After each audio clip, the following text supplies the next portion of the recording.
Well, Coach Kuntz, excited to be talking to some football with you tonight. Welcome to the podcast. Thank you so much, Ty, for having me. It's an honor. I've listened to it many times, and I appreciate everything you're doing for the sport and the D-line position. Well, Coach, I appreciate it. Now, I've had my eye on you and the Keydets all year, and knew that you are someone I wanted to talk to, and wanted to give you guys some time for your season to wrap up. A really special season that y'all had up there, qualifying for the playoffs and really coming up just short there in that first round. But let's begin by talking about your football journey up to this point. You're from Indiana, Indianapolis, played at Notre Dame. So just give us some highlights from there and what got you into coaching and maybe some of your influences. Well, heck yeah, I appreciate that. From Indianapolis, was blessed to have a lot of good friends that were talented at football, and that carried on through high school where we won 3 state championships at Roncalli High School in a row. And a Catholic kid in Indianapolis, I got offered Christmas Eve of my senior year, very late by Notre Dame. And it took me about 2 weeks to commit. I probably would have been disowned if I was to choose otherwise. But it was just a really lucky situation for a kid who was always a Notre Dame fan growing up. To be able to play for that school that you always loved is something special. And, I was a chip on your shoulder type player. I was a guy who probably didn't belong athletically at some of these highest levels, but I feel like the work ethic, my mentality, and just that extra little bit of chip on my shoulder paid off. So was lucky enough to play through some good years at Notre Dame. We had 2 bowl games early at the BCS. My freshman year was the Bush Push year. So that was a very fun and exciting journey. Last 2 years were okay. My junior year, we had a rough go about it. But senior year, we ended up with a 7-6 season and the Hawaii Bowl victory. And after that, I had a chance with the Indianapolis Colts, basically a cup of coffee. I was there from about May to August, and just a great learning opportunity. I think I absorbed more football in those 6 months with a legend, an absolute legend, John Terling, rest in peace. And through that process, that kind of started the planting seeds into coaching. So once I was cut, I was one of those guys who I thought football was forever. I did get a degree, so I did have something to fall back on, but there's just something in my gut. There was something in me, there was a hole that I needed to fill that hole. And, coaching was the best thing that could happen to me. So right away, I got into a high school at Danville High School in Indiana. I was there for about 3 months. Then I ended up coaching 5 more years at Indianapolis Roncalli, my alma mater, where the last 2 seasons, I ended up being the defensive coordinator. We had some late playoff runs. And, through this whole time, I was writing 50, 60, 70 letters handwritten every year trying to get a GA opportunity. So, I'm sitting there and no response. If I do get a response, it's a nice written letter, but it's no, we have nothing for you. And I tried to stay in touch and go to conventions, but I was really kind of lost. So I ended up trying to get a hold of Tom Allen. I wrote him letters in South Florida. I knew he was an Indianapolis high school coach when I was a player there. And it just so happened when he got the IU defensive coordinator job, I wrote him another letter. So he got 2 letters from me within like a 2-month span. And it just so happened. He gave me a shot, and I had to start April 28th that year because I was the oldest GA in college football. It was that 7-year rule right away where I had to get in before it was too late. And just, it's a crazy journey how it's happened. I had 3 years at IU, and then one of my friends that I met as a GA at IU was already at VMI, and, they had an opening here, and I got over here in February 2019, and it's been an awesome journey, man. It's just fun. And for all those people who they're sitting there and they're in high school, maybe they're not the level they want to be, just keep working, keep your head down, keep plugging it. It takes a little bit of luck in this business. And if you don't put the effort out, you're never going to have a chance to take advantage of it. Let's go back to when you were playing at Notre Dame. I mentioned this in our conversation leading up to this one right now about,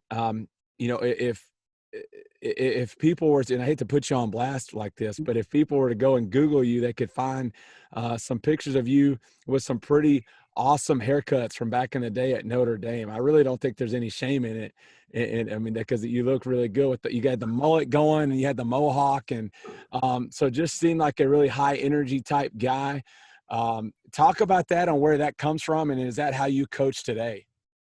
A lot of that came from 14 years of Catholic schooling where they didn't let me have any type of haircut, or I had to shave my face all the time. So it was almost like the bird was out of the cage in a sense. but yeah, it was a way that I kind of could let loose, but man, it was fun. A couple of like that mullet haircut, like my teammates cut it. I didn't go to a barbershop or anything. I almost called it a Kentucky waterfall. It doesn't even deserve to be a mullet.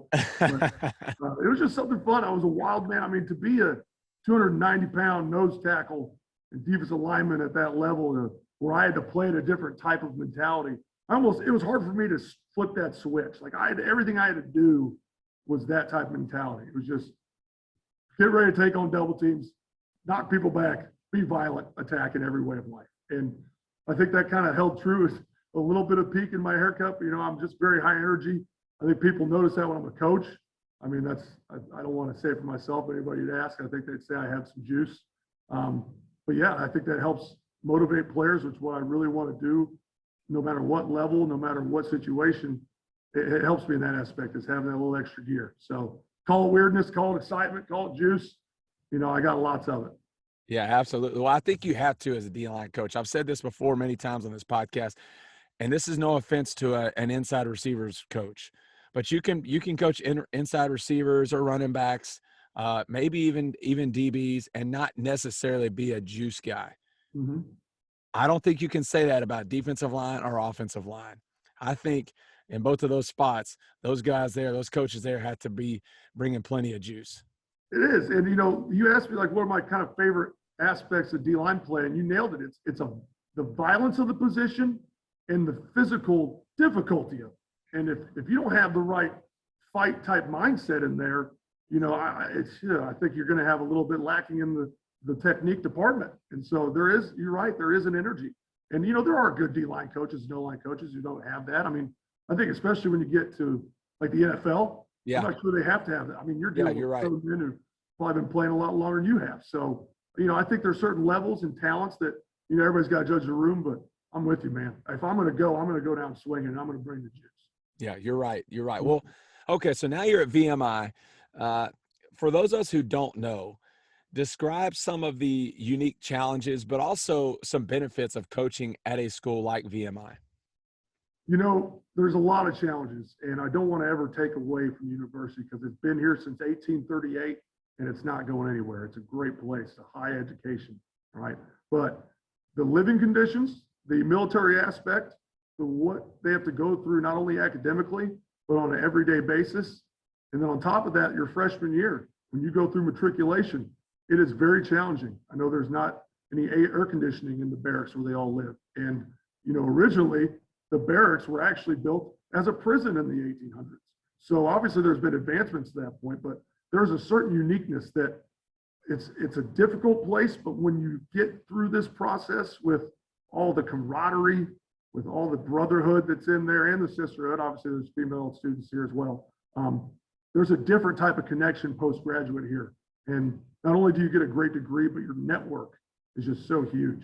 So just that camaraderie and people that you go through in general through these tough times, they help you. And with all that difficulty, like I'm saying, there is at least a payoff at the end of the road. And, for it being so difficult, these kids, it's a pleasure to work here. And there's great things about this place because when the kids come to practice, I don't care how much time we have, I don't care what kind of day they had, they're juiced up. They're ready to work. It's the funnest part of their day. And they get to be themselves. They get to let their hair down, so to speak. They get to be themselves, and they don't have to follow the same type of rigor that they've had to do when they're away from us. So from that aspect, the kids are focused. These kids, I know I have some leaders that I graduated this last spring, but I've never been around a group that just took care of themselves. I could tell a kid, hey, make sure the kids are here by 8:15. They're there by 8:10. No problem. Academics is challenging here, so you always deal with that no matter where you're at, but there was no disciplinary stuff I'm dealing with there. They're on campus. The problem they have and get in trouble is they didn't write down where they have to be or where they went properly, or they didn't put their bed down, or they didn't shine their shoes. They're not doing things downtown and getting arrested. So I got to take that for what it is, and that's pretty special out here. Yeah, I'm sure Nick Saban would love for his worst discipline issue that his defensive tackle didn't make his bed or was 5 minutes late to a class or something. So I guess you kind of take the good with the bad. So we mentioned in conversations leading up to this that I had a really close friend who I graduated with, go and play soccer at VMI, and I've heard some stories of what it's like, and kind of some things that he went through while he was there. But give us just sort of a snapshot of what a day in the life of a football player at VMI looks like in the fall. Okay, and I'll try to be as fair as possible. I don't think there's too many high school recruits watching this video, so I don't have to falsify information. Typically, they're going to be waking up and getting ready to march and assemble into line where they do like, forgive me, I'm going to butcher the military wording and coding for all of this. I promise you. So please don't be mad at me for all those graduates from VMI. But they go to formation and it's flag. So like they're all raising the flags and you hear the trumpet in the morning and all that kind of stuff, like typical camp military type deal. All right, so they get that going around 7, I believe. Then from there, it's breakfast. They have their classes all the way through. Usually around lunch, which they call, I think, dinner here. Dinner is called supper. I could have that reversed, just a weird scenario again. But they go through their classes, typical day like most people. We practice in the afternoons because they are basically school and military all the way till 4 o'clock for the most part, unless the schedule permits with their class, they can get off around 3. Okay, so from there, we are allowed with them, I believe, 2.5 hours total. So this spring, it was actually a little bit less because we didn't get them until 4:30, 4:35 for some kids.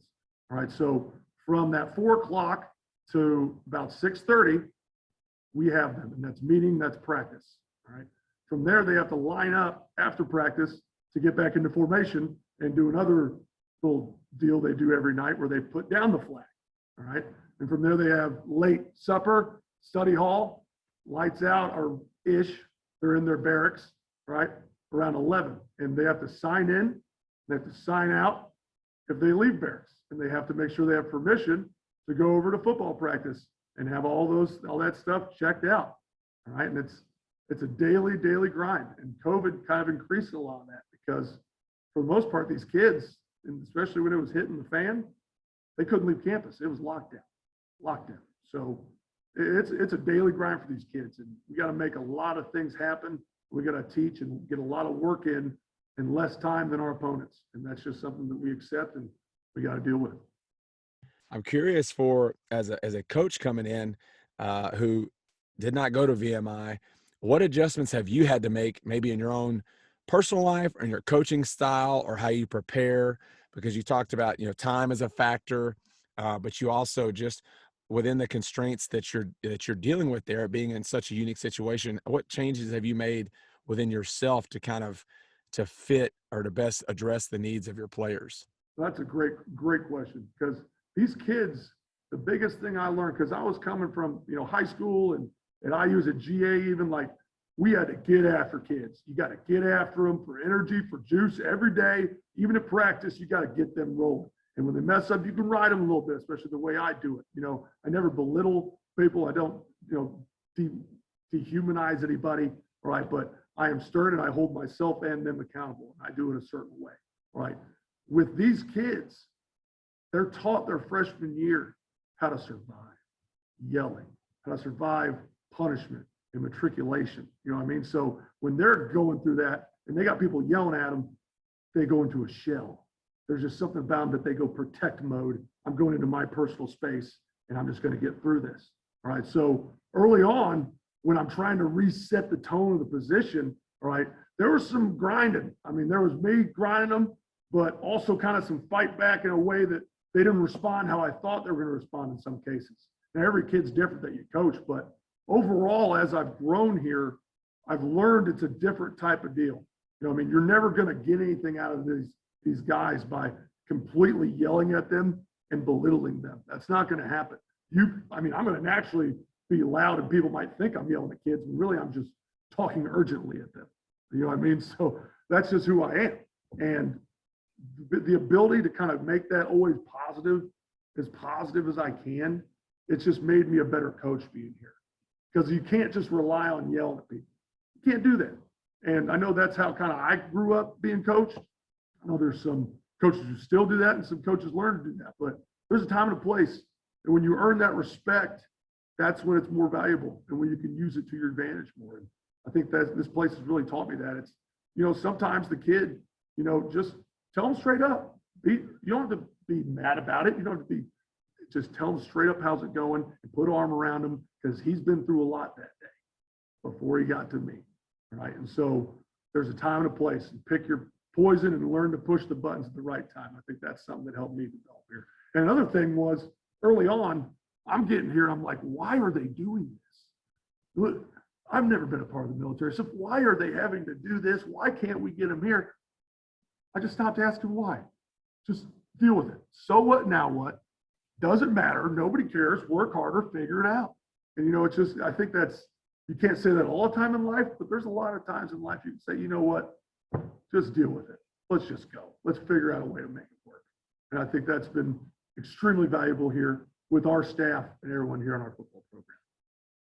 So now talk about this past season and what that was like. Again, playing in the spring is unusual. And I know you had, I think, one game that maybe was canceled, or that you weren't able to play for whatever reason. So just talk about that season and that push into the playoffs that you guys had this past year.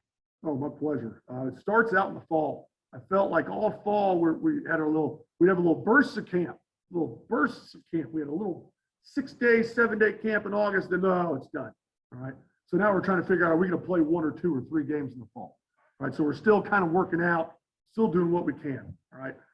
Then we have another little fall ball, which is like spring ball, but again in the fall. So there's no game in sight, but we're just getting ready for the spring. So all this time going up until January and February, I knew we had a good team. If you're a poker player, it's like we had a great hand and nobody's calling us. Nobody's calling. I'm getting a bunch of folds. All right. So finally we get to the spring, and to be honest, I mean, we were going right through the COVID just like everybody else. All right. Our kids just got back on campus. So for a lot of programs, FCS, you saw that big struggle early on to play, and that's what happened to us. All right. So it was Chattanooga ended up backing out because of COVID reasons. All right. But to be true, we were scraping and crawling in as well. All right. So I think it was probably the best for both parties involved. But, luckily for us, we weren't the ones who did it first. So technically we didn't back out. All right. So just to make that very clear. All right. Going on from there, we got some guys back, and we're still kind of scrambling and going into Furman. And, that's a big opponent. They were number 10 in the country. They're a team that dropped 60 points on us the year before. Our kids and our coaching staff, we took that personally, and we were able to really upset a good football team. And I think that's when we took this initial early step of, all right, we got something rolling here. Let's keep this thing going. This could be a special season. Because whenever you start at BMI and you beat a team like Furman early in the season, that's a good sign. It's a really good sign. So we were able throughout, you go into Western Carolina, you go into Mercer, all right? Those are 2 daggone good football teams that whooped us up the year before. We go in there and make history beating them in their place, beating Mercer for the first time at our place. And it's almost like every week was like a playoff championship for VMI. It really felt like it. We were the underdog. This is for the title. If we win this, we go on. It was like that 7 weeks in a row, it felt like. All right, we got some good breaks throughout. Just like any other team that is at this point or gets to the playoffs, you had some breaks. There's no doubt about it. And, you look at Sanford game, it was crazy. Being able to come back, and Reese, our quarterback who's now at Maryland, he grad transferred, he tore his ACL, third quarter. And then our redshirt freshman, Seth Gordon, gets in there, and he gets a little taste. But Reese comes later in on an ACL tear and makes a game-winning overtime touchdown. It's crazy, just that game, all right? And, from a defense perspective, there was a couple times in the red zone where we bowed up and held them to a field goal, which I don't know if you've seen Sanford's offense. That is an offense, man. They got some players. They got some speed that, it's challenging. So just being able, I know the yards look crazy, but just holding them to 30 at a certain point isn't a bad deal these days, right? Because we know offenses get all the advantages in the daggone world, right? No doubt. No doubt. So you go from there, and then we end up coming back and winning late with that's backup quarterback who really grew it throughout the season. And that showed through the Wofford game. We see East Tennessee State, and we knew they're a good football team. They're talented. They got good old line, good running back, great, one of the best defenses in the conference. And we lost to them by 4 points. That's just, it was a close game, all right? And then you go from there, and we get a chance to win the SoCon keep the Shako Trophy against Citadel all in the same opportunity. And man, that was a special, special Saturday in Lexington, Virginia, being able to hold that Shako Trophy up and know that we were the outright champions. And then from there, we're sitting there watching the draft, or, not the draft, but the selection show. And we get good old JMU down the road, which they're pretty good football team. And, it took a little bit for us to get rolling there. They got on us quick, but we made a run late. And, I wish there was 5 quarters of football, because I think we might have had a chance there if there was one more quarter. But they're a daggone football team, man. They're really good, really good. And, I think it showed our guys at least that we can get this level. You can play with these guys. They're not superhuman. They're college football players, just like you are. And for a team that's never been there before, it's important to see that and to feel that. And I think our kids got that. And, it's a season I'm never going to forget. It was so awesome. Just, you're hanging on by a thread. That's the crazy thing. Like, people are like, how you do this? Man, if we would have hurt like 1 or 2 more kids get hurt, we're in rough shape. And I think that held true with a lot of teams. And some teams that had the talent that didn't produce, I could almost guarantee that's probably what happened.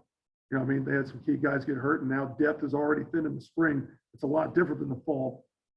Beyond all the COVID opt-outs and all that stuff, it was just a stressful season. But if anybody's ready for this kind of a season, it's the VMI Keydets and all the adversity they go through on a day-to-day basis. So it was right up our alley. Yeah, absolutely. I just have to imagine that there's probably not a better team in the country that was better equipped mentally and physically to handle those challenges that were thrown at them this year. And so now you have a really short off season, and it's almost like I have to think that it's a good thing, because that momentum, it's easier to keep that momentum from this spring that you created and roll that right into the summer and now into next fall, which it looks like that you're going to have a full season, full slate of games coming up in the fall. So how have you seen that kind of help sort of build some momentum towards this summer and fall with your guys? Oh, it's great. If we're not having a spring ball, I think we got a better version of it. We got some really good reps. We had game reps experience. We got to be able to have that. I think the biggest benefit from your point is short-term memory. It feels like it just happened versus happening a whole year ago. So as long as we can recover the great way and be able to get in shape and do the right things in the weight room and conditioning and do all that kind of stuff, I feel like it's going to be a great opportunity for us to start fast in the fall. We do have a lot of guys coming back, which is very exciting. So we have key leaders and key positions that are returning. So I think for a team that graduated a lot in the spring, it may be more challenging than what we have coming forward for the Keydets.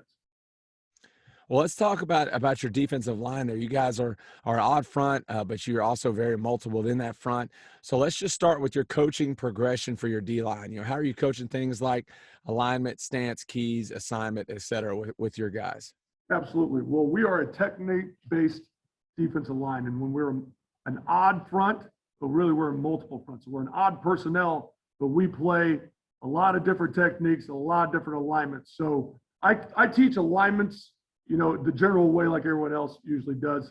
The whole debate early is it a 9 technique or a 7 technique, which I am a 7 technique advocate because it is mathematically and pattern correct versus a lot of people who would really be mad at me for saying that. Plus, when you line up to wing sets and double wings, I feel like it helps you to be able to say, I want you to 9 here versus a 7. But that's just me. I know that there's guys like Pete Jenkins and stuff that they would completely disagree, but I think it makes sense. And the kids, you want things to make sense for them. So we teach that generally, right? And then through techniques, right? Some of the techniques are based off of those alignments, right? But I'm going to go ahead and pull up what I got here just to go through it. Basically, we go by techniques, all right? And since we're a multiple defense, we have a lot of different schemes we do, and we try to do it conceptually, right? But from a starting point, I like to always start with our techniques, because at the end of the day, those are what you're going to do from a day-to-day basis, from a play-to-play basis. And I'd rather teach you the how, all right, versus the when, all right? The what versus the when, all right? I'll tell you when you need to do these. You just got to know what these are and how to apply them, all right? So going to our progression, all right, our first and foremost, most favorite technique, all right, besides movement, is a shade, all right? And so a shade, all right, we teach 75% on the hands. It's an attack read, all right? So we're going to attack off that ball and keep the V of the neck, right? I say near shoulder via the neck, right? And when we're a shade technique, we're either going to be a 1, a 3, a 4-eye, a 5, a 6-eye, or a 7, right? But mainly our guys, they're usually playing 5s, 3s, 4-eyes, and 1s, all right? So the outside pieces, I had a hand in the outside linebacker world this season, especially with the COVID and the space issues, all right? So we had more 6-eye and 7 looks as well, all right? But from that shade technique, again, it's a gap, it's attacking, one gap style defense, all right? So with the stance, I do like to have a little bit of stagger in the feet, okay? But hand placement, I like to go near hand is on the bicep, right? And then the far hand is on the far chest, and I like those thumbs up, all right? From that shade technique, it's just like a lot of people know, we're gonna go hands, hips, and steps to that key. My eyes and my hands see and feel that key, all right? And what's important is that I gotta lock out, I gotta peek in my gap, violent shed, and defeat the block, all right? So based off all these techniques, we're gonna teach them all the blocks that they will see and how to defeat them, all right? And so I think for my progression that a shade is the easiest way to say, all right, look, no matter if you're moving, all right, into it, all right, you're going to be in a position to play a shade technique at some point when you're taking on an O-lineman, right? So even when we move and things like that, that's where the hand placement gets in. You know what I mean? If I'm moving into one gap and I got to use my hands to defeat a block, I'm going to have to try to get my hand on the near bicep to my gap and the hand on the far chest, all right? So teaching through a shade is the most advantageous that I feel for our position group, right? So going from there, let me switch this up and I'll go into our next technique. And off of these, if you want to see clips, obviously I'll show you some clips, all right? But the next one is read attack, all right? So read attack, I don't want to make this feel like a 2-gap. That's why I put 2-gap in parentheses, all right? I personally had to play a frog stance 2-gap my junior year at Notre Dame at 290 pounds. It was challenging, very challenging. Oh, I can imagine. I don't think there's a lot of humans in the planet that can do it the right way you want it. And a lot of those guys are playing on Sundays. So, you know, I mean, it's a very difficult technique. So I like to have it as attacking as I could possibly have it. But by rule, it is a read attack because we're going to see and feel where the O-line screws are going first to help us get our shoulder square, hands, and body to that O-lineman. Makes sense? So we can always still end up in the backside gap, but I want to have more of a square presence. I don't want to just shoot vertical and take the backside. Does that make sense? So, yep. Yeah. So basically, like we have a shade and then we have a slower way of playing it that we get more hands on and we're going to connect more, right? So I like to do that when we play a 0, when we play a 2-eye. And again, just so you guys are catching up with me here, I call those techniques, when I say the technique, it means they're playing a shade or a read attack in those alignments. So, for example, we will definitely move from a 0 and we'll move from a 2-eye. But when we're just lined up in a 2-eye and I want a straight ahead technique, it's going to be a read attack. All right. And so our stance now, we're going to be a little lighter on our hands. I don't want to get froggy. I don't want to be sitting there looking like I'm taking a deuce, right? But I want to make sure I can see and have lightness in my feet enough to where I can mirror and stay square for the initial movement of the play. All right. So more of a balanced stance, obviously. We can't be staggered up when I got to take my left foot possibly or my right foot and step depending on movement. Okay. So this is an attack read. We're lined up on a full man. Our visual key is the face mask. See if you can see it. The helmet screws above the face mask. All right. Now it ends up being a little more chest to chest with your hand placement. All right. But I usually say backside shoulder because depending on where the hat moves, you're going to be behind it. So that's near bicep. You get my point? So like a shade technique, I want to attach that near bicep. When I'm doing a read attack, my backside hand could end up on the shoulder, but I need to use that gap hand or that fighting pressure hand to get on that chest. All right. So it could be 2 chests, could be 2 shoulders, could be a shoulder to chest.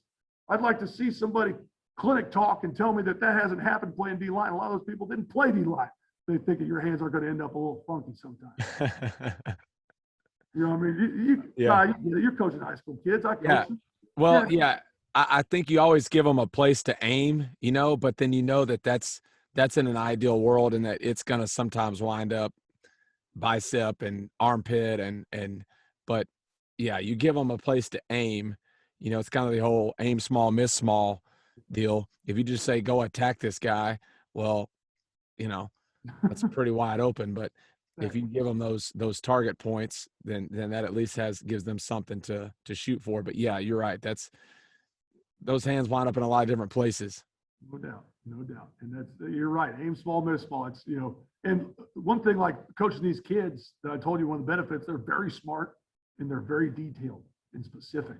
So you better tell them where to put their hands. You better be detailed and let them figure it out from there, because if you leave out information, you're crippling these kids at VMI. They want every piece, every daggone piece, which is good. You want that as a coach, right? So now when you're doing the read attack deal, okay, you really got to be faster with your feet and get your feet to the party. Then that lockout happens. All right. So once you get the lockout, now it turns into really a shade technique. So the point is, when I'm playing a shade, all right, if I do my shade technique correctly, if I'm getting a base block tie and I peek my gap and the back doesn't show up in my gap and he shows up in the gap assist, I shed and I go gap assist. Right. So in a sense, isn't that two gapping? Yeah, in my opinion, yeah. So really, I could teach a two gap and a shade attack or an attack read. Doesn't really matter. It's just how thick do you want guys on guys, or do you want people smoking off that ball, getting vertical into the backfield and knocking people back? I mean, I think that's kind of the game we play when we're multiple. It's like sometimes I want this, sometimes I want this. Yeah, absolutely, and that's a great way of playing it, where you're kind of getting the best of both worlds by playing it that way. No doubt. Thank you. Thank you. All right, going into our next technique here. All right, just to knock them all through. All right, in the progression, so we've gone from we go to our shade technique, we go to read attack, and then I teach an egg, because an egg is basically a variation, and people call this different things. All right, I just learned the egg. Coach Hagan called it an egg, and I loved it, so I just call it an egg. All right, so basically it's a shade technique, but when you get hat two, you're going to punch and cross. Makes sense? So basically you're going to be straining your gap, all right, and then you're going to up and under the gap. Makes sense? So it's a shade, but now once I get a reach or a base block or even a pass set, I'm going to punch, strike, and cross underneath. All right, so basically it's just a way that some people want to just run a one gap movement to cancel a gap. It's a way that we can cancel a B gap if we have an open one, all right? It's also a way that we can give you an edge and possibly overload you in pass protections. So, for example, if I'm a 3 technique and I got an egg, we could have a 5 technique spilling off of you and a guy coming off the edge that's a blitz peel. So if I get my hands on the guard and the spill guy's on the tackle, it's a way that we can overload you 3-on-2, all right? They'd have to be able to pass the egg technique and have the center take them over completely, which is hard when I'm getting my hands on the guard. So it has benefits in the run game and the pass game for us in our scheme, especially when we play these option teams, which I don't know if you know the SoCon as well as we do, but we've run the football in this league. Yeah, and yeah. Not a big passing league. So we got to have very bona fide run-built techniques that are going to help us throughout our season, because if we don't, we're not going to go anywhere. We're not going to go anywhere. We got teams that average 5 yards a carry in our conference. And so you better have some at the table, and you better force them into situations where they're going to be able to throw the football, because that's where it shows up, or you get a chance to get after some of these teams. All right, so going on to my favorite technique, which some kids get it, some kids don't. And it's one of the hardest things I've had to coach, but I love coaching it, and it's a pop. All right, so a pop from a D tackle perspective, this is what I'm talking about. So basically a pop takes 2 people. It takes a penetrator and it takes a long stick behind the penetrator, right? So it's a way for us to also cancel gaps, okay? The pop, when I refer to it, is talking about the penetrator. So what I like to do is I like it out of a 3 technique best, but just the variation of our defense and things we've had to do to help pick protections and maybe determine, we call it a stimulus. I like to create a stimulus so we can determine where the pass protection is going to slide to. In some of those scenarios, we use a 0 load pop or a 1 technique pop. But for rep purposes and for the base, our defense, it's a 3 technique heavy pop. Okay. So with this, right, it's very attack oriented. Our hand is 85% weight. All right.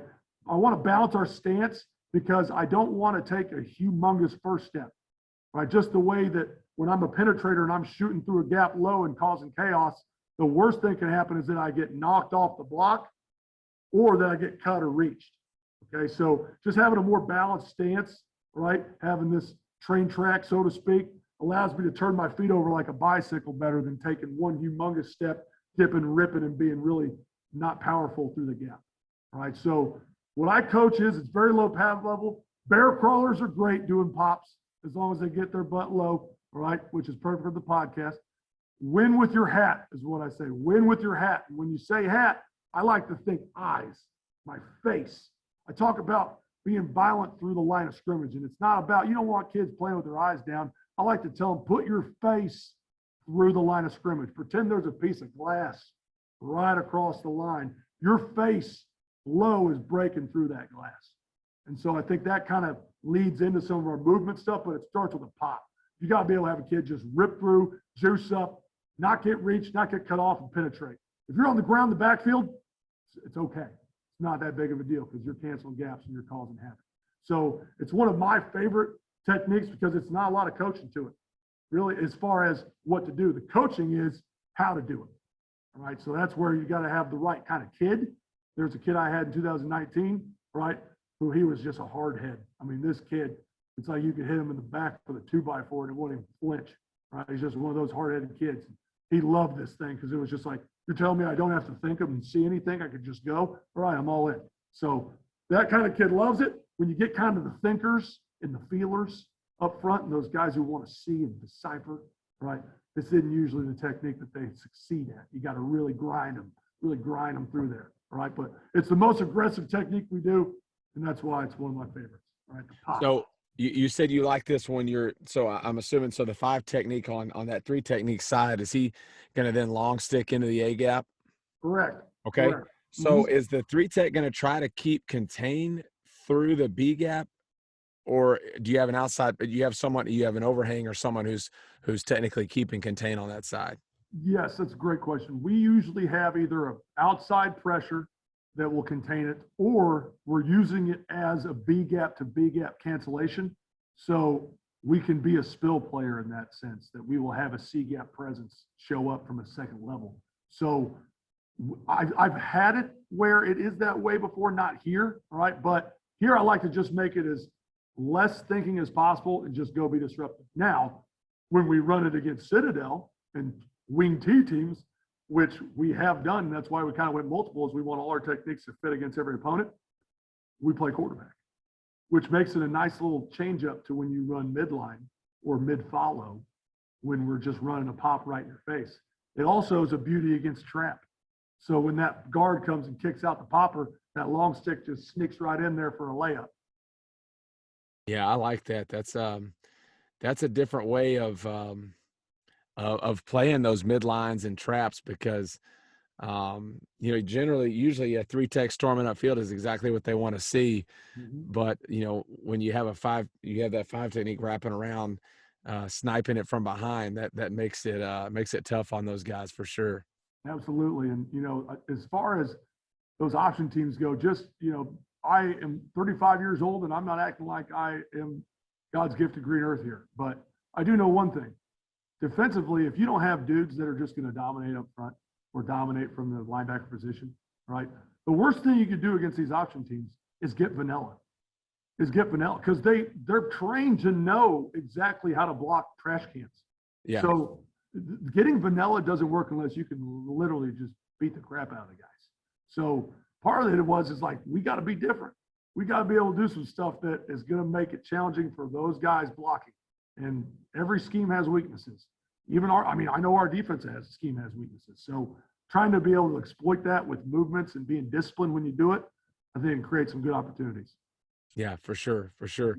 We, our offense is wing T, and I've heard our guys talk about, and we don't do it a whole lot, but we'll scrimmage each other, go up against each other. And it's, well, if you do this, I'm going to do this. And it's kind of the classic, whoever has the marker last type deal. But I do know that when we heat those guys up and get a little bit, sometimes unsound, or maybe a little bit crazy with some of our stunts and looks and things, that can give them issues, because you're right. They're used to, oh, well, you're going to do this, or you're in this technique. Okay, great. But when guys start moving and doing sometimes some unusual things, that's difficult for them to pick up. Absolutely. And you nailed it, because just like you're worried about your rules on defense, they have rules too. And you gotta make something funky to where they're like, well, maybe we have to make a bylaw to this rule real quick. And that's really what I want to do from a defensive perspective. So I'm with you, because we play Mercer, and their wing tee, kind of like spread wing tee. I don't know if you're familiar with Chronic.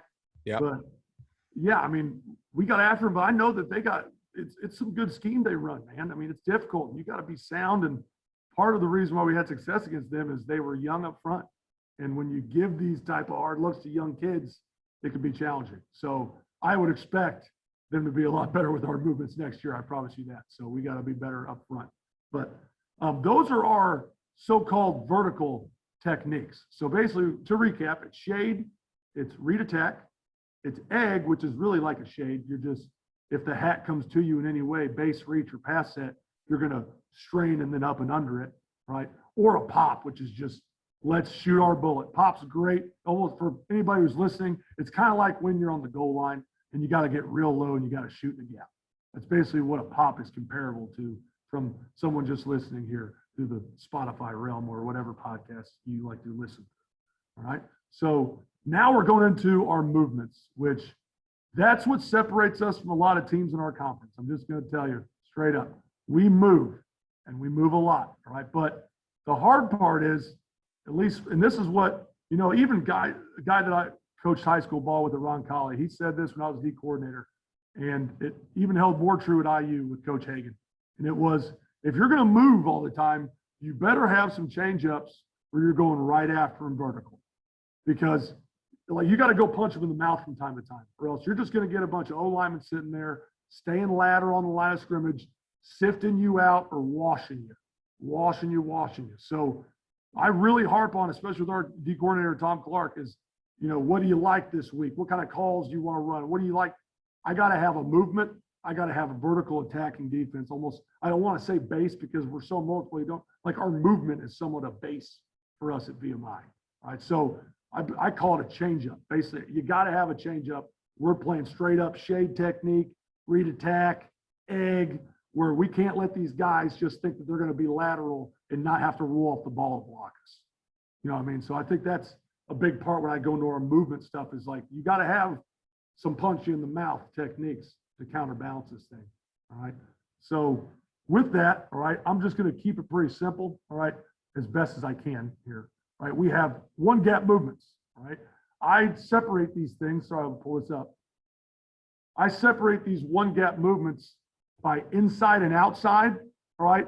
I don't teach the technique that way, but I know from doing this defense that different blocks take place.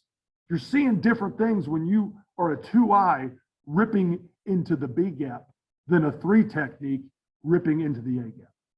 You know what I mean? So even though the technique that I'm going to tell you here, like I call it a spike, which is a 3 technique, going the A gap, or a 1 technique ripping across the center, rack, or a 5 technique, 1 gap and into the B gap, right? That's a beat that we call it, okay? So those are all inside, going towards the ball, 1 gap movements, all right? And the technique, again, doesn't change. There's just different blocks, different keys you're going to have to do here, right? Especially off the edge that we'll get into later, okay? So the keys I like to have here, right? So it's an attack stance. I want the weight to be just like a shade. I don't want to get too funky with it. I want it to look just like a shade, because O-linemen read our feet just like we try to read them, all right? So I know we want to align for success like we do and all cheat this stuff, but try to make things look somewhat the same, all right? First step, 45 degrees, dip and grab grass, eyes of the visual key, which is the near hip of the gap you're moving to. So that near hip, near shoulder, all right? The hand placement, again, like I talked about, it's going to end up being like a shade. When you get in there and you punch, it's going to be near hand bicep, far hand on the chest, all right? What I like to talk about is win the race to your gap. Now, when I say win the race, that's me motivating the D lineman to, hey, get your butt moving. We're not sitting here and wait. It's an attack mentality, attack. But having said that, I know from a 3 technique run and a spike that if he's going, I call it with the grain, if he's going in the same direction that I'm going, I'm not going to beat him to the spot. He knows the snap count and I don't. So it's fine if I end up behind him. I just have to take his body and put his body in the gap I'm moving to, right? So we believe in that. It allows us to play blocks a lot better and to avoid getting washed all the daggone time, all right? Plus, it helps you with scoops. It helps you redirect. There's so many benefits to that thing, right? A lot of times if you're getting slide pro away from it, that also helps you because you can crease it off of that hip, all right? So when I'm saying all that, like I said earlier, attack vertical through the line of scrimmage with your face. This is not a flat deal. We're getting vertical because kids are like, I think I'm getting vertical. Then on tape, I'm like, no, you're not. Get more vertical. If you think it's 45, change it to 10 degrees, dude. Get vertical. Get vertical. Maybe it's the other way. I don't know, 80? I think it's 80 degrees. Yeah, that's what Hey, it sounds good to me. I knew what you meant. Like in my mind, that angle got really steep. So I know what you're talking about. Yeah, we don't want you to go backwards though. Yeah. Okay, so second step, and this is critical. When you're doing these one gaps, the second step's got to be in the ground quick and vertical. You can't click heels. You can't cross feet because that's when you dip and rip. You're going with the grain, they're wash you. That fights the pressure, right? On the third step, it's either strike, squeeze, or penetrate. Strike, squeeze, or penetrate. So by my third step, if he's going the same way as me, I'm squeezing him, burying him down the gap. If he is crossing my face and that hip's coming to me, I'm going to strike it.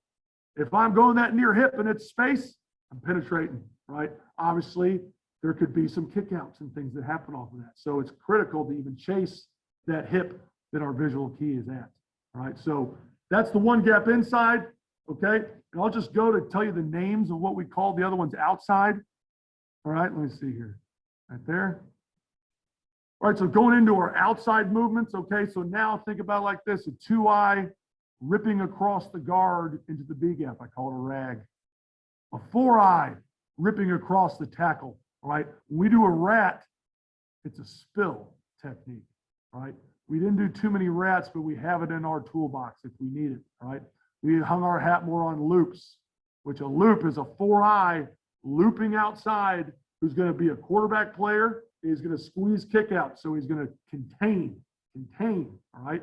So with the rag and the loops, you see different blocks and there's different ways you fit it. You know what I mean? So for example, when you're a 3 technique spiking in the A gap, if you get trapped, it's not that hard to see. I mean, you're off the hip and you're already looking off the hip and you see the kick out, bang. When you're a 2-eye ragging outside and that guard veer releases inside, you got to scrape paint. It's almost like a police officer checking a door, checking a corner. You got to get that thing tight, your eyes back inside because you're a dive player. You got to spill a trap. So that's difficult. Same thing with the loop. When you're looping outside, you got to be able to read that tackle hip of the gap you're going, which if it's a 2-man surface out there, it's the outside hip of the tackle. That you got to be able to scrape that thing tight and be able to play a quarterback, be able to take on a kick out. Or like we see against a lot of teams in our conference, they got a little hip tight end or a little hip wing back, and he's trying to dig in there and rip inside and inside zone block you. So on a loop, you got to be able to scrape paint and get hands on that guy and put him back on the spot. So that's why I like to separate these things and just teach them a little bit different because it is different. It's different. Like I'd want a 2-eye when he's ragging to plan on punching the crap out of a tackle, blocking down on him and holding that point. You know what I mean? So I emphasize those things differently. You know what I mean? I want a looper to think about getting more vertical off of his second step because they can always pass the daggone ball, or you got to set the edge to the defense. You know what I mean? So there's just certain things, little wrinkles that are different going outside than going inside. From a technique, it's the same deal. So when I'm talking about that, I'm talking about defeating blocks. The blocks are different. What I want is a little bit different, okay? But it all starts the same way, near hip of the gap you're going to. If you're a looper outside and there's no tight end on the ball, it's going to be the outside of that tackle hip, all right? But it's the same deal. Second step vertical on the ground, strike or scrape paint's the difference. You're going to might have to scrape paint on these outside moves, right? And the same deal now. When you're scraping paint, though, it might be a spill, might be a squeeze kick out. You might have to get to quarterback depth, which we're more of a mesh charge team. I just think it's kind of my DNA to be more aggressive. So I don't know. I just like mesh charging things and getting 2x2 on the quarterback versus shuffling square and staying tight on a tackle hip, and then the quarterback just outruns your butt to the outside. So I almost like to slam the door on things, so to speak. All right. So if anybody's listening who wants to defeat us, go ahead. Maybe that's a secret I just. Well, so all right, let's talk about that really quick. So I'm a 4-eye and I'm looping outside. I loop outside, I get it down blocked by that tackle. I'm scraping paint and my eyes go and I see that mesh. So I'm going and attacking that mesh right now. Yes, but I like to get my shoulder. So when I scrape paint, I like to get my shoulders facing the mesh. So I'm not just running straight field. Everything about me is my eye progression, which is on these movements as well. When you look, if you look at the cut up, right? When I get that veer inside, my eye progression begins. And so that changes from opponent to opponent. And I know people don't like to hear that, but it does. When you're playing a spread team, for example, like if we play Sanford and they're a lot of shotgun, one back spread, all right? When I scrape paint, I'm going to be getting more vertical. I got to get to almost 2x2 of that quarterback where I'm slamming the door on it, okay? When I'm playing Citadel and Furman and Mercer and I'm getting belly G down my throat, I'm going to scrape paint tight. So to make this really clear, when it's spread, I go man on, near back to far side kick out. When we're playing other teams, our conference that run the football, it's man on, far side to near back. So that's the eye progression game that we're going to change up from time to time. There's some situations where a looper would spill, like belly G is kind of a funky one, because just the way you've seen it in wing T, go ahead and squeeze that and see the get gash burgered for cheese for 30 yards. That's right. That's right. So that's kind of the difference. So hopefully I answered your question a little bit. It depends on the opponent, but I like to go press the issue. I think sitting there and giving a quarterback 5 yards of space to read stuff is just too daggone easy. Too easy.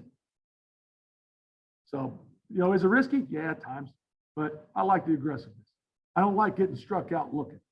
I like getting struck out swinging. Yeah, there you go. There you go. I might catch one. Yeah. Yeah. Absolutely. And like you said, it does have to be, to some extent, it has to be based on what the type of offense you're seeing. And you guys are similar to us because we're in a part of the state of Texas where we can see wing T one week and then, 10 personnel the next week and then more, pro style the next week. So we have to kind of have these different techniques in place, and it can't just be a one size fits all deal all the time because the types of offenses we're playing are very different. Oh, no doubt. No doubt. And, every school you have to somewhat make your defense to the opponents you're playing. If you're not doing that, then what the heck are you doing? You're just calling plays and throwing darts at the dartboard, man. I mean, golly. And sometimes I think that hurts teams, you know what I mean? But at the end of the day, if you're winning a championship, you got to be doing things right. You know what I mean? So I say that towards other teams in our conference that have won the championship and maybe didn't do as well in the playoffs, just because their scheme maybe didn't allow them to do that. But you're winning your conference, you're doing something daggone good. So there is that kind of, catch-22 there. But I think if defensively, you have to look at your schedule and you have to see what do we need to stop. And if you're not doing that, then I think you're making a big mistake, which it sounds like you guys are obviously doing that in some of the scheme that you're talking over there at Pleasant Grove. So good stuff. Yep. So just going to end this technique here on the next one. It's be the last one here. All right. Well, I'll lead into this a little bit different. Sorry. You get me chatty and I've had a coffee and I know it's late, but I love rocking and rolling here. This is my jam. All right. So let's get back up here. All right. So I'm covering 1.5 gap. All right. But I'm going to pause it real quick because we do same gap movements. All right. So same gap movements. That's a zero. Think about a zero technique. All right. Because we basically skipped that. So I don't want to leave that forgotten here. All right. So we got our attacking techniques. We got our base techniques. And we go into movement. I teach a 1 technique and a 1.5 first. Right. Because really, if you set the principles there, then the same gap movement is pretty easy because all you teach, at least what I teach it is, you work vertical more with your first step. So when I say our same gap movements, it is a zero technique or a head up, it happens for us in a zero, I could load them into one A gap or the other. So technically that's not a one gap movement. So I call that a same gap movement. Yeah. Yeah. And then we also can take a one technique and skin them into a 2I, or a 2I and skin them into a 1, or a 3 to a 4I, or a 4I to the 3. So we have those little wrinkles too that come up, whether it's a surface or maybe it's a movement that in this front, we want to allow more space for that movement to hit. So we need to skin away from it, for example, versus just playing a shade technique to it. So I just wanted to get that off my chest here before I go into this, because I want to make sure I cover everything that I possibly can from what we're doing. But from a progression standpoint, I do teach that last, because that's just a one-step deal. You don't have to teach it like footwork-wise like I teach the other ones, okay? So going into 1.5 gap, the biggest difference between 1.5 gap and 1 gap is your first step is moving away from your down hand, right? So when we do a 1.5 gap, right, I'm a 2I, gonna 1.5 gap to the far A gap, all right? So I'm a 4I, long sticking into the A gap, all right? So I got my left hand down, I'm moving right. I got my right hand down, I'm moving left, okay? So what I need to do first off, and since we do an attack, or sorry, since we have a read attack technique, it's harder for teams to see when we're doing this, especially since we get it going from a 2I. So what I mean by that is I still got my weight the same in my hands like a shade or a 1 gap, but I have balanced stance. So my feet are now balanced, because you can't have a funky stance and take a good step away from your hand. It's going to just step and replace, or you'll end up clicking heels or crossing feet. You've seen that through your experiences as well. All right. So when I'm talking about these inside movements, really it's a long stick, 1.5 gap. It's a long stick. So that means it could be that 4I that we talked about moving in. It could be a 2I super rack in the center. All right. All the same things with your eyes and your hand placement's the same. I teach the feet different. So what I teach is a push, push, push, push. So if I'm going to the right, I have my left hand down, I'm going to the right. I want to push off my left foot to really gain ground flat and keep my shoulders square, even though my eyes are looking at my target, all right? I say push, push because kids understand it. They know that I have to push off my left, and then I need to push off my left quickly again. You get my point? So it's that way we're not crossing feet. They just know it's a push and push again. So it's a step, push, step. And once you get that push, push, now you're into your third step and it's turning into a 1 gap movement. So once you push, push and cover the ground you need to cover, now where's the near hip? Am I punching it? And am I squeezing it? Am I ripping vertical through? All right. So basically that turns into a 1 gap. You just have to cover some ground before you get there. That's how I like to teach it. All right. So when you yeah, say, go ahead. when you say gap and a half, that means that if I'm a 4I, I'm hitting the 2I side of that A gap. Is that correct? I have them key the center hip. Okay. So then, yeah, he is going all the way. Okay, yeah, okay, I get what you're saying, because the half part comes from him being in a 4I, and I can see right there it says in front of me, I'm keying the near hip of the gap you're going. So yeah, okay, there's the answer to my question. All right, you're good, and that's sometimes it's fun like that 4I and that long stick. It's believe me, there's times where like as a player, my guys like they see things kind of like they're running a spike, even though they're running a long stick, or sometimes the things kind of blur. And at first I was getting kind of mad at it, and second I'm like, well, it kind of jacks up the offense who's looking at what we're doing too, because really we should be a 4I here, but now we're doing a funky little, maybe it looks a little different. So I get particular in practice, but at certain times of the game, I know basically what you teach them, it's they're doing whatever they're going to do on that field. I don't care who you are, and if you got a microphone in the daggone helmet of the guy, all right, you could tell them exactly what to do, and they'll do what they're going to do. So that's where I've kind of taught myself as I've gotten older, like like you said, aim small, miss small, right? Don't nitpick every single freaking thing, or else you're going to get players playing slow. I don't want players playing slow. I want players playing fast and confident. Absolutely. Yeah. Absolutely. So basically covering that 1.5 gap movement, it's the inside technique. All right. Last one here, then we'll move forward. Let's see. Make sure I get all this stuff here. I got to move the cursor. All right.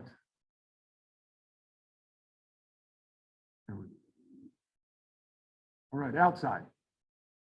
All right, so here we go. So now we're getting into, all right, so we have plenty of bare front that we show as well. Okay, so a 1.5 gap moving outside for us is a 3 technique looping outside to play the quarterback and squeeze kickouts.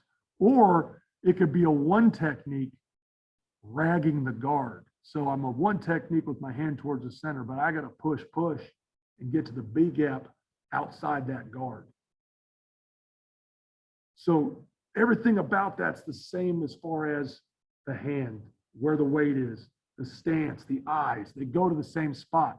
But just like there were subtle differences between the inside 1 gaps and the outside, the same thing arises. It's a scrape paint issue. It's a scrape paint issue. So when I'm running that super rag from a 1 technique, I push. My eyes are now to that tackle hip area. And if that tackle's coming down, I better punch it just like a 1 gap. I better hold that point. If I don't see that tackle or that tackle's going vertical, I got to scrape paint on the guard and get back into spill dive business. All right. Same thing with the loop. The hard thing with the loop is that a surface, I got to cheat it.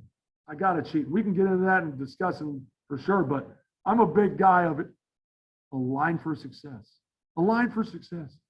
Unless you are a freak of nature, all right, some of these NFL guys, some of these big-time college football players in the big boy leagues, not BMI, unfortunately, hopefully I can recruit some of these guys. That'd be great, all right? But I got to work with who I can get, all right? And so I'm going to make them cheat their alignment. Just like in practice, all the offensive coaches, defense coaches, they make everybody, look the same, do all this stuff. And then when you get to game week, they're cheating for success. So I'm just avoiding all that crap. I'm going to teach them to do it all the time. And if you get a beat on us, great, because I need to be this tight in order to be successful. And I don't care if you know it, so to speak. So I've kind of bought into that a little bit more too these days, is you can harp on and do this, and then you're going to get really mad when they don't get outside and they don't contain. So pick your poison, man. Pick your poison. But really, I know that was a lot, but I could definitely talk for like 4 more hours on that stuff if you really want me to. And I have plenty of coffee, so I can keep rolling definitely on that. But as far as the techniques, that's the general D-line play that we're going to cover, because that's just everything builds off of those techniques and those movements for us. And now we piece it together with our scheme, and it's the player's job to know, when do I apply these. Do you have video of those different techniques that you can kind of roll through and talk through just real quick? I will try to make it as quick as possible. Yes, I will pick probably 1 play from those deals, if that's okay with you. That's perfect. Yeah, that's perfect. Awesome. Let's start with our shade technique. Okay. The old mic here. All right.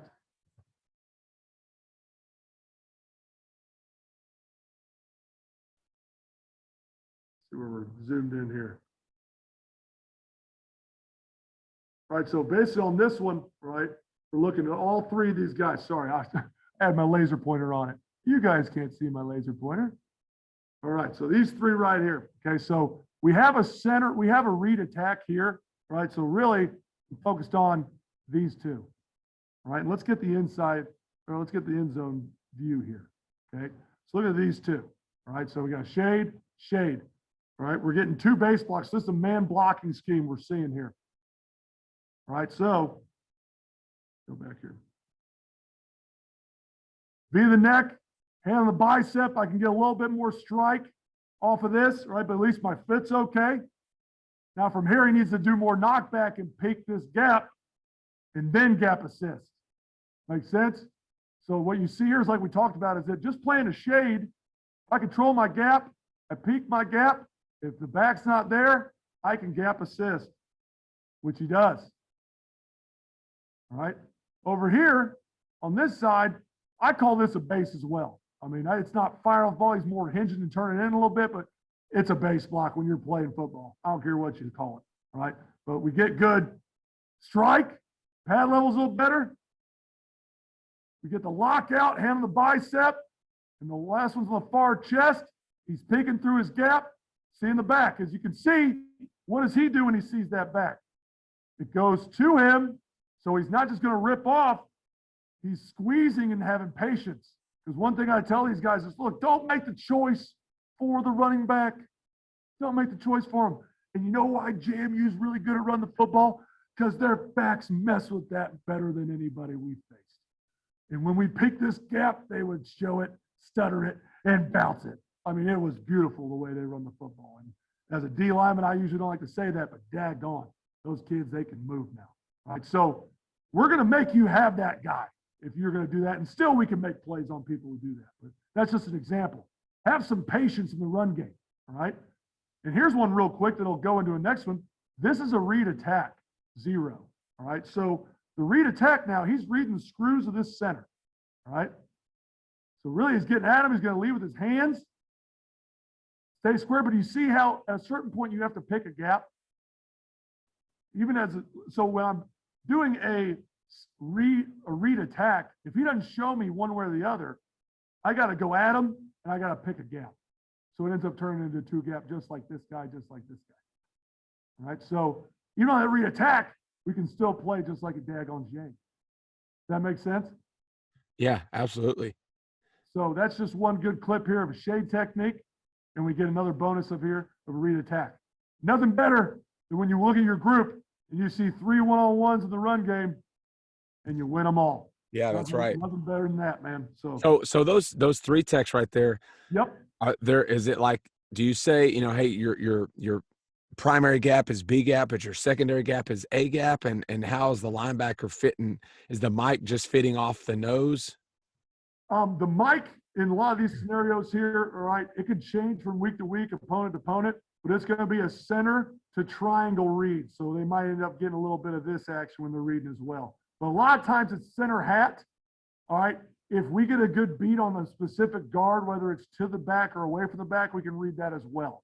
All right. But really, whenever he's back here, we're working in this realm, unless we're caging that back, which we can read the back as well. So that if anybody's listening to our scheme, we can read the back as well, jerk.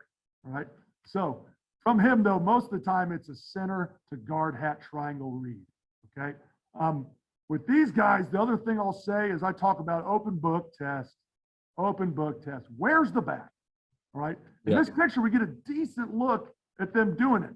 They don't do it as much as I want, but they're human. All right. So he's got to be a little bit thicker, like he is, because he's expecting scoop. We always expect like it's zone. We don't expect like it's gap. All right. So since Haney over here is away from the back, he can be wider because he's expecting reach or base. Makes sense? So I always say, whenever you're a shade technique, we got to really read the open book test. So what that does at times, it helps cover our tail when we're cheating wide as a 3 technique to go loop.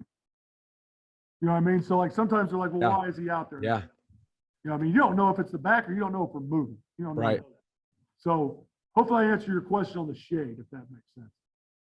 Yeah. Yep. Awesome. All right, let's go. We already did read attack. We'll fly through. I'll give you a couple eggs real quick.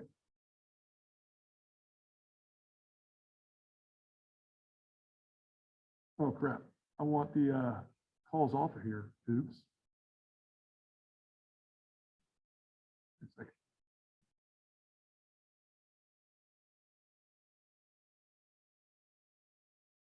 Maybe I'll just give it a weird overlay that doesn't have anything. Oh. 1 second, sir. Sorry, Ty. No problem. I just want to make sure we don't have all our calls on here.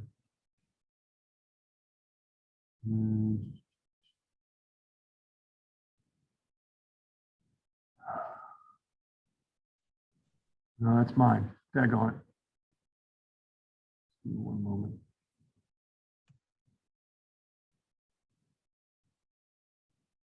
There we go. That'll work. I can't get everything on comments. All right. So going over the egg, again, an egg is like a shade technique here, all right? If we get hat to us, whether it's a base, a reach, or a pass set, we're going to strike, peek, and cross face, all right? So it's a 3 technique running an egg.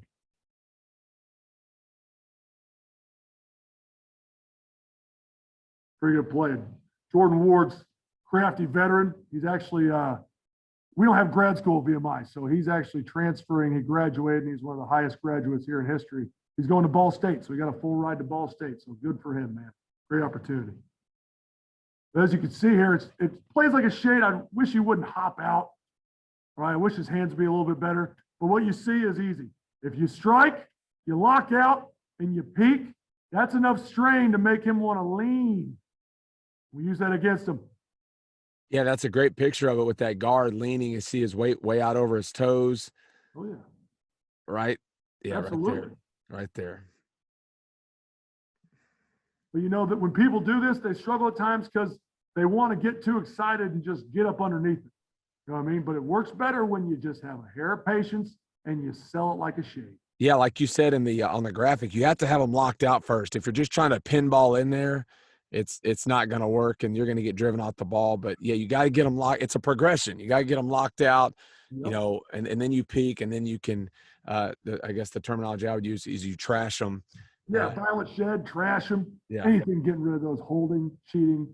That's right. That's right. Absolutely, I love it. So we do teach a non-contact egg, but that's more on the edge, and we call it a spill blitz. So like, there's times where this guy, which actually this is what he should have done, all right, but he didn't do it, okay? If he's not great with his hands, we'll just tell him that we call it bonsai or spill it, right, which means hat to him. He's just going to 1-2 his feet, head fake you 1-2, and then just rip under. Makes sense? So it's basically doing the same technique without striking. So if you got a guy who can't punch and can't own people like that, that's a way you can appease and still get what you want done, right?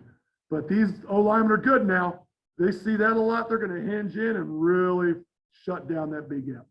So egging is difficult here. That's where maybe a bonsai could help you. Okay, so that's just example there.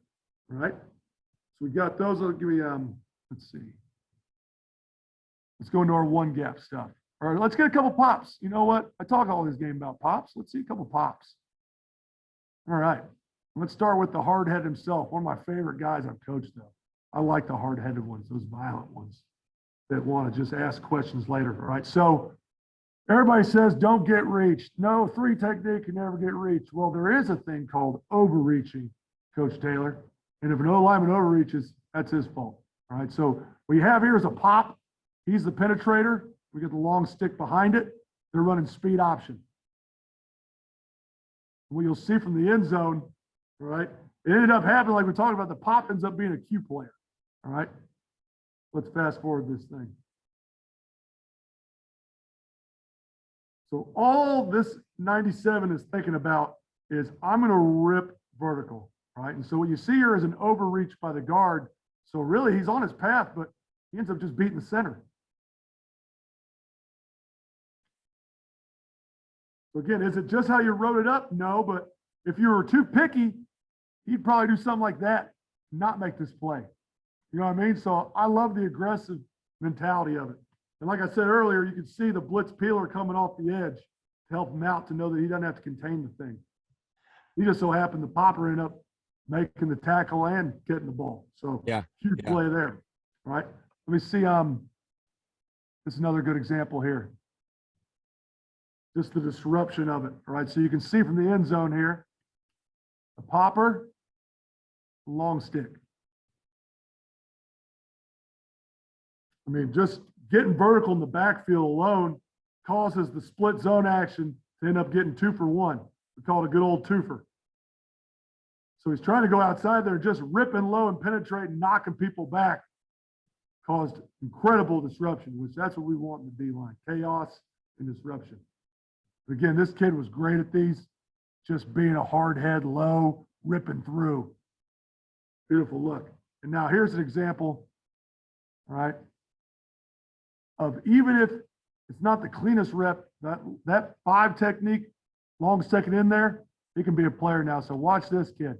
Long sucker, Ryan Clark. So it's not the best pop and the flow's away from you. You can see that backside, that popper can make the trip. So as long as that pop doesn't get cut off and you can fight it, it pries the door open for the popper. So that's when I say on that slide, can't get reached, can't get cut off, all right? I don't count overreaching as reach, by the way, all right? As we saw in the first clip. So even, you see, I mean, he's basically losing, but at least he opened up some space. And we made it from the backside. So yeah, that's nice. That's those nice. pops, man. It was great effort by that kid. All right. So we'll give you a couple one gap movements here. I'll give you one inside, one outside for these just to make sure we're staying on track here. And hopefully whoever's listening has a long drive, maybe 2 to 3 hours plus. We're just making this exciting for you. We're getting close to summertime. You know, guys are going to be going on vacation. So, yeah, this is, you know, they're going to want to tune the kids' cartoons out in the back and shouting and screaming going on. So this is perfect. No doubt. All right. Tag on overlay.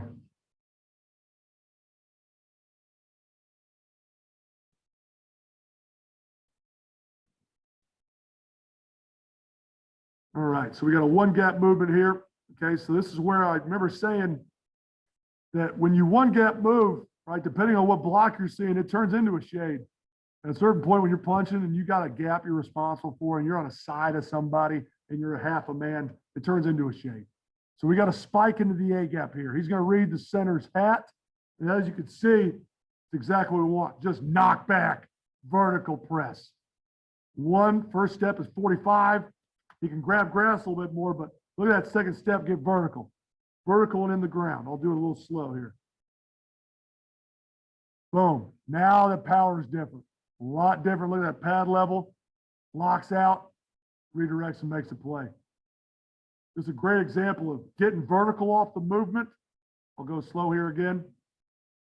Vertical off the movement, good footwork. The eyes where they need to be. And again, are the hands perfect? No, they never are. Just finishing the play. Great look at a one gap. All right, now let's go outside. All right, so might get to watch a couple of these just because they're a little bit different. All right, so again, our inside movements is a spike. It's a beat into the B gap from a 5 technique, or it's a 1 technique ripping across the center. Now we get into 1 gaps where it's a 2-eye ragging outside of the guard or a 4-eye looping outside the tackle. All right. Let's get it from this side. All right, so watching 0 again. Don't worry, I didn't mean to pick his clips all the time if some of my players are going to watch it. Just showed up, man. He's going to run a rag here. Now, as you can see, I want him keying the near hip. You can see actually the stripes on his helmet. Boom. Good job with his eyes. He could dip a little bit more, but I emphasize on these rags and super rags, we're punching tackles. We're not redirecting and washing. I want them to strike and knock his tail backwards to disrupt the mesh or to disrupt the running game.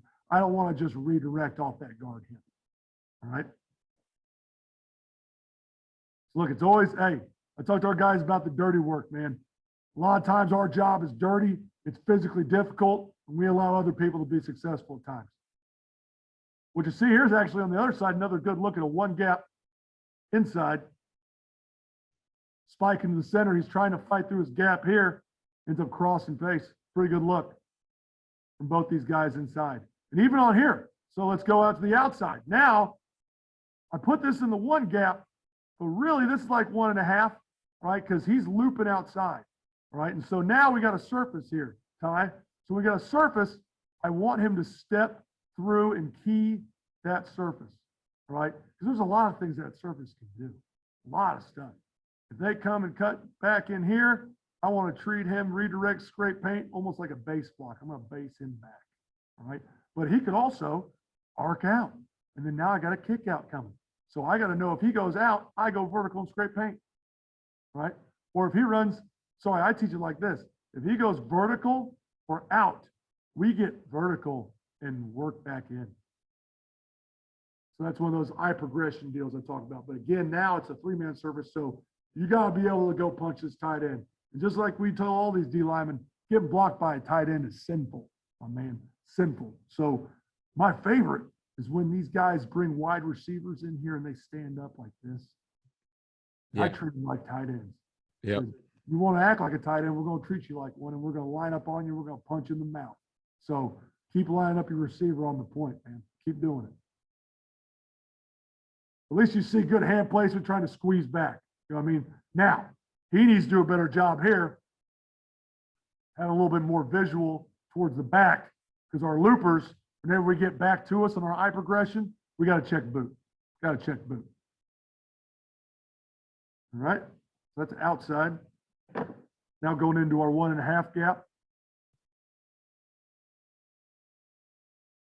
Let's get a couple looks here.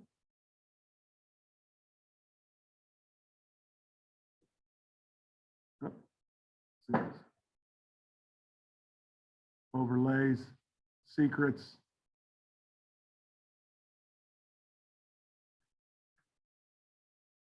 All right. Go against Western Carolina here, and they got a really good center. The kid actually transferred to Appalachian State. Now, part of this was the nose is a little bit funky with his movement, right? But what you'll see here from the end zone, you get a 4-eye, and he's going to long stick, and he's going to key this hip, right? So, like you said earlier, like, is he going to work it like a 2-eye, kind of get in this side of the guard? We like to go here, right? Now, this kind of hurts us on this play. I'm not going to lie, all right? So when he keys this, I'm going to go slow here. Push, push. So now do you see the push, push first off? He's going to push off this foot, and he pushes again. See what I'm talking about? So that's the push, push I was talking about. And he's keeping his shoulders square to the line of scrimmage. Trying to. Yeah, trying He to. should be a little bit more square, but obviously when you're looking at something here, you're right. You got to end up kind of turning a little right. bit. Right. But right here, he gets thick on that center because his eyes are on him. You see that? When really, you'd wish he was kind of reading this on this play, just the way it was blocked. But you know what?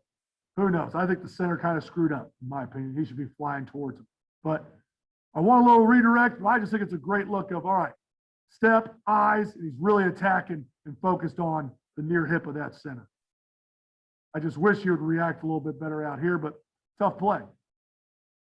Watch another one.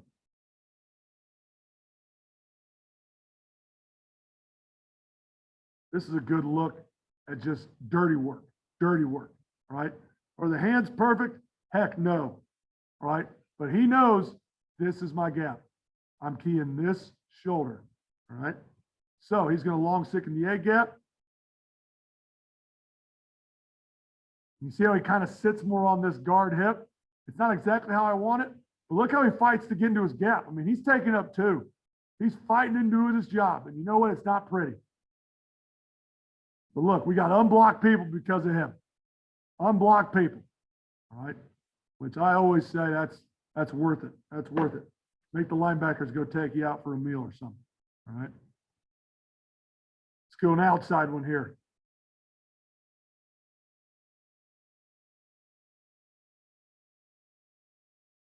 All right, so we get a rag. So this is a super rag. And Wofford ran this good scheme. It was giving us some headaches early, especially, all right? But here's 2. You get a twofer on this clip, Coach. All right, so first, you're going to see a 1 technique. He's going to push, push, and really he's going to be feeling the guard, but he's keying here, all right? So that's important on this rep because it causes him to scrape paint, What you'll see on the backside is a with the grain, so he's going to spike, but the guard's going away from him. We don't expect to get in front of him. We're going to press him and get off the hip, all right? So that's you get a look at both these. Let's look at the 2-eye or the super rag first. So good push, push. You can tell at first his eyes are working here, but what's he see? Tackle's working out. So he gets ripping vertical. Great job getting in the B gap, all right? He gets penetration.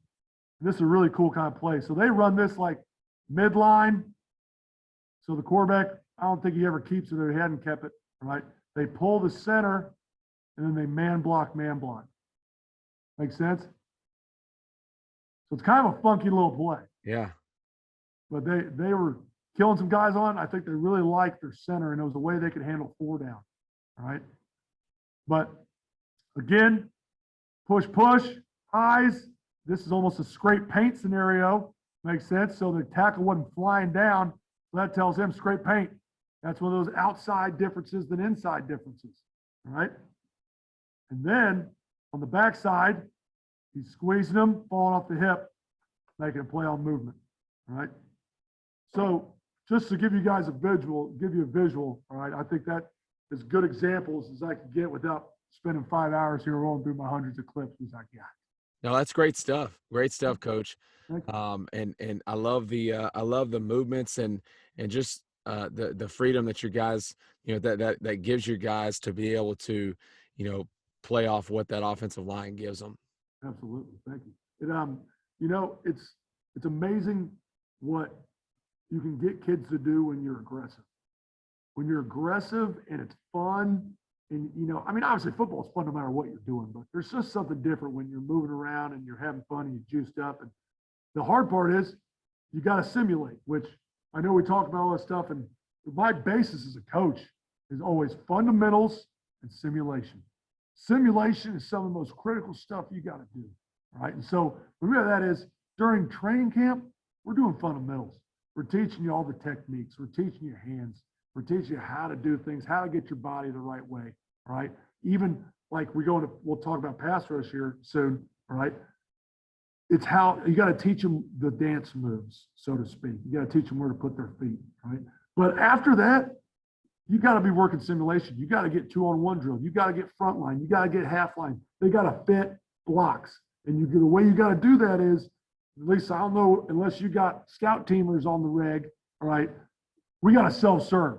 So my starters got to give people a look as an offensive lineman. And I think it helps you. I think it helps you to know, all right, this is what this offensive lineman looks like because I'm having to display the look and feel that, right? So as far as all this movement stuff, that's what I'll say. Like, if you just want to go rip around, I don't know if it's going to be what you'd want to do because it's not going to be technically sound. To be technically sound, you got to get lots of simulation reps, whether it's in team, right?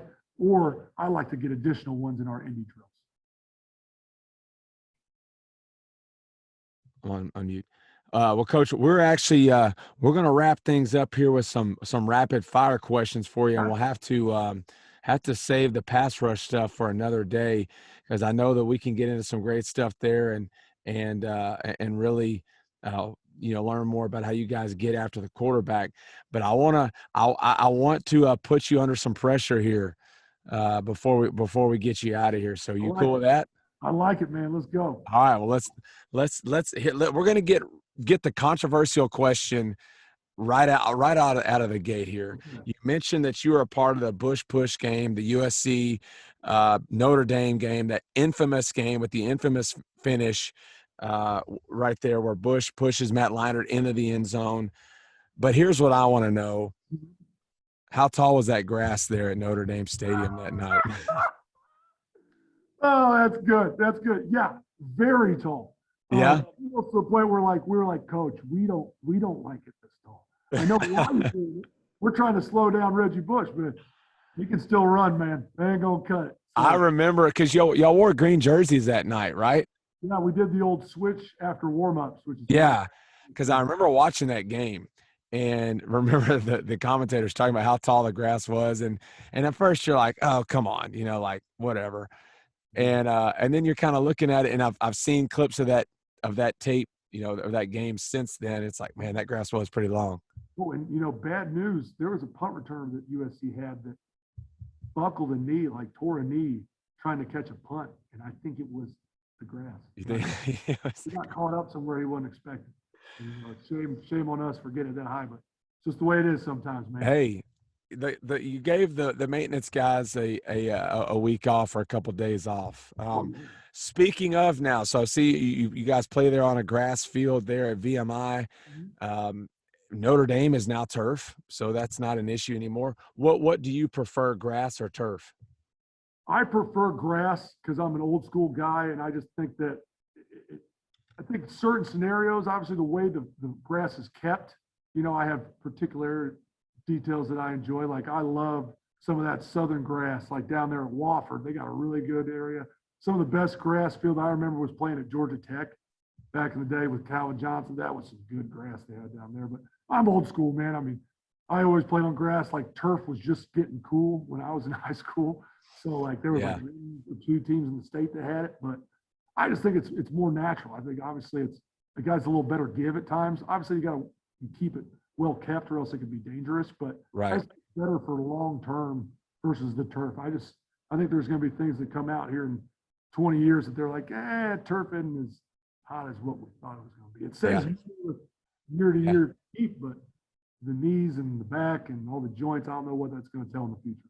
Well, that and every coach's wife in America whose husband coaches on turf fields like mine is not a fan of the black beads that get in the carpet when you take your socks off. And I have to take my socks off outside because if I take them off inside, the beads go everywhere, and Oh yeah. I get in trouble. So You're 100% accurate. And we have a shoes off household. And I was eating lunch today, and I looked down because usually I'm a messy eater. And I looked down, and there's like 100 black beads there. And I'm like, I don't want to tell my wife I got to clean it up here before this airs. exactly. Yeah. Yeah. Okay, you mentioned you already had some coffee tonight, and you seem like a guy who has no issue getting juice. But when you do need that extra jolt, what's your caffeine source of choice? Is it coffee or is it something else? It's coffee, 100% coffee. I will say this though, when I was a GA in Indiana, I was up in the box and I was the personnel guy, the formation guy. I had a scriber behind me, so I was lit. All right, so basically, I was pounding Coca-Cola Classics. I would do like 4 or 5 in an overtime game one time. So that was my juice because it was just, some days it's hot up in the box. Like I can't sit there and just chug coffee. So I'll get some nice crispy Coca-Colas, but coffee is my source. Okay. And I remember when I was going creamer when I first started, but no more, man. Yeah, straight black. Yeah. That's the only way to go. When I started, I would always talk to my dad. Drinks coffee, and he always said, "Hey, if you ever start drinking coffee, you got to learn to drink it black because if not, you're not always going to have creamer or sugar or whatever it is available to you. So you might as well just learn to drink it black." And so that's what I did, and that's what I do, and I love it. So, okay, here's the next question. I got to know what is on the game day playlist for Coach Kuntz. Oh, as a player or a coach? Well, okay, let's go player because we're kind of same era. So let's talk some because we may have some same songs here. We may have some similarities here. So as a player, all right, it was definitely Metallica. All right. Okay. It was Rage Against the Machine, Disturbed. I was getting funky. All right. Yeah. It was a lot of just pacing around and huffing and puffing and sweating before a game. As a coach, I like a little more classic rock. I really do, because I could still listen to all right, so I have to be more level-headed as a right. That's the difference. So I like more guitar riffs versus melt your face. There you go. Okay. So I'm going more like Zeppelin, Floyd, depending on the drive. You know what I mean? Like if I got a 40-minute drive, maybe, but I'm going Fleetwood Mac, some of the classics. Oh yeah. All right. Nice. Okay. Next question. What would be if I were to ask your players, go in there and talk to your players in your D-line room and said, "Hey guys, what is Coach Kuntz catchphrase? Like what's the phrase that he says all the time?" What would they say?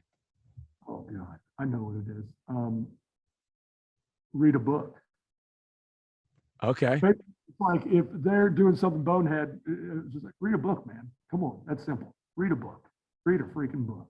Right? It's either that or violence. I think, even the high school, when I was coaching high school, they loved how many times I said violence. And I always preach on violence is free when you're a D lineman. I can't have violence like you guys. I miss it. Yeah. I can go to jail for punching people. You guys can do Yeah. it. So either violence or read a book. Okay. All right. And neither one of those, and those are kind of opposite end of the spectrum, violence and read a book. So I guess that speaks to how well-rounded of a coach you are. All right. We'll get you out of here on this one. Going back to your days at Notre Dame, you mentioned playing at Georgia Tech. What was the most electric road atmosphere you ever played in? All right. So there's a couple. Okay. Number one is Penn State. At Penn State, it was one of the earlier whiteouts that they ever did back in 2007-ish, 2000. Yeah. Right. So that was a big deal. Right. And then I loved the Coliseum. I loved playing USC at the Coliseum. There was just something about it when that horse was right out there and you heard that fight song start out. I mean, and then you just realize, oh yeah. And when we were playing them, they were like Bama. So there was a lot of Oh yeah. around. And, you know, it was just, there's a different kind of juice out there. But I was so lucky to play in these stadiums, man. Like, it's unbelievable. Just being able to, like, Michigan not making like my list is kind of like pinky up. You know what I mean? Like, come on, Pat, what's wrong? How is Michigan not on there? But I always loved Notre Dame too. I mean, that stadium, there was just a different, that first time hitting the play like a champion and running out of that tunnel, man, goosebumps. Goosebumps. It was awesome. So does this mean I asked our last week's guest, we closed out, and I know I said this was your last question, but you mentioned this, and so I'll ask you one more. Is your favorite football movie, does it have to be Rudy then? Oh, God. Oh, no. Or is that one of those things where Notre Dame people are like, oh, gosh? Yeah, well, I mean, I can quote like the entire thing, so I could hate on it all I want, but I love that movie. I just think that there's a lot of good football movies out there. Like, for example, like I turned on Amazon Prime and the program's on there I'm like, yeah, give me some of that. Yeah. Give me Sunday, Varsity Blues. I mean, there's a lot of them, a lot. And then the new ones like Friday Night Lights and stuff. But probably the top two, though, I will say, I'll go ahead and admit it. Brian's Song and Rudy. I'll say that. Okay. Yeah. Both solid choices when it comes to football movies. I do think Remember the Titans is a little overrated. And I know I'm going to get some, I love it. It's a little overrated. And I even think at some aspects of Friday Night Lights, kind of make me roll my eyes a little bit because it takes place in the 80s and they're playing on field turf and they have Revolution helmets. And that was a little like, okay. And some of the hits that's the thing too, I think is tricky in football movies is some of the hits are way over the top and unrealistic, but you know.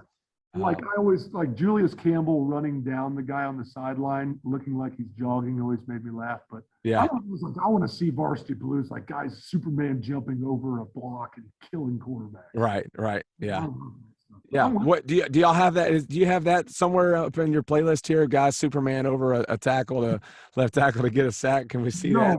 But I do have Squirrel in the Road, which is okay. a concept that I teach. And all right. Wrap it up. Squirrel in the Road is when a running back is stepping up for protection to get you. And I compare it to when you're driving down a two-way street, one each way, and you got a cliff on one side, oncoming traffic, and a squirrel pops in the road. Are you going to swerve off? Or are you more important than the squirrel? And we all know the answer to that. Yeah. Oh, man, I love that. I'm stealing that for sure. Well, Coach, I appreciate it. Had a lot of fun talking with you tonight, and thank you so much for joining us. And just want to wish you and the Keydets the best of luck in 2021. Thank you so much, Ty. This has been awesome. And, I hope you have me back on here at some point when we get the pass rush because, this is fun. This is really fun. And you do a great job over here. This is awesome. Thanks, Coach. I appreciate it.